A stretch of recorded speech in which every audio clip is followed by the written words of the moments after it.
So guys, let's discuss this question. Question is the sum of 10 values is 100. देखो 10 values है मतलब number of observation हमें question में दे दी 10. इन 10 values का सम मतलब सिग्मा एक्स हमें दे दिया 100. The sum of their squares is 1090. Sigma x square कितना आ गया 1090. सिग्मा एक्स स्क्वायर आ गया, सिग्मा एक्स आ गया, एन आ गया.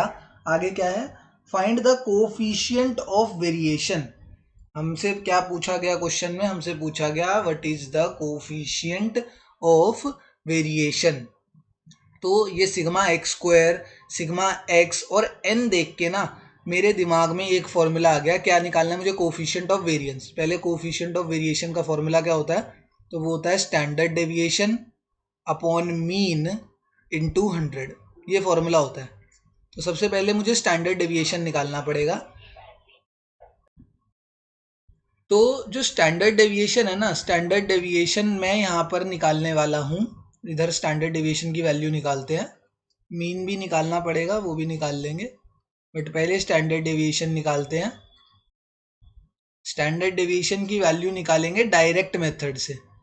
क्यों इस मेथड से निकाल रहा हूँ? और भी मेथड होते हैं, डायरेक्ट मेथड भी होता है, अज्यूम्ड मीन मेथड भी होता है, स्टेप डेविएशन मेथड भी होता है, एक्चुअल मीन मेथड भी होता है. बट मैं डायरेक्ट मेथड इसलिए यूज कर रहा हूँ क्योंकि इसमें जो कंपोनेंट्स दे रखे हैं वो डायरेक्ट मेथड वाले हैं.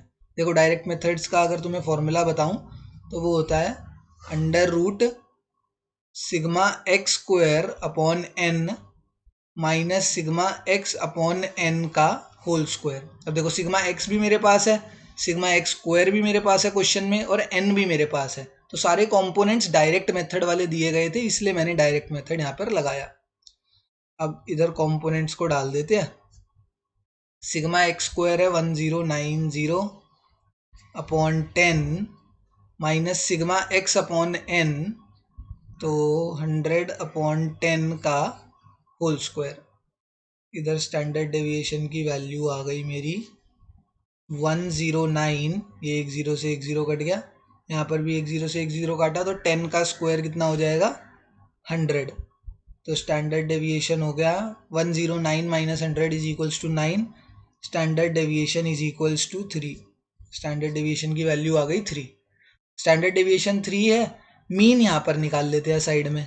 जो हमें मीन निकालना है एक्स बार, उसका फॉर्मूला क्या होता है? सिग्मा एक्स अपॉन एन होता है. तो 100 अपॉन 10. सिग्मा एक्स 100 दे रखा है, एन 10 दे रखा है. एक जीरो से एक जीरो गया, सिग्मा एक्स की वैल्यू मेरी आ गई 10. क्या आ गई सिग्मा एक्स की वैल्यू? सिग्मा एक्स की वैल्यू मेरी आ गई 10. तो सिग्मा एक्स आ गया, स्टैंडर्ड डेविएशन आ गया, इंटू 100 कर देते हैं. स्टैंडर्ड डेविएशन है 3, मीन है 10 इंटू 100. एक जीरो से एक जीरो गया, ये वैल्यू आ गई मेरी 30%. ये जो कोफिशिएंट ऑफ वेरिएशन होता है ये जनरली परसेंटेज में निकलता है क्योंकि मल्टीप्लाई बाय 100 कर रहे हैं ना यहाँ पे. तो कोफिशिएंट ऑफ वेरिएंस कितना निकल के आया? Coefficient of variance is equal to 30%. Coefficient of variance की वैल्यू मेरी 30% निकल कर आई है. ठीक है ना? Thank you.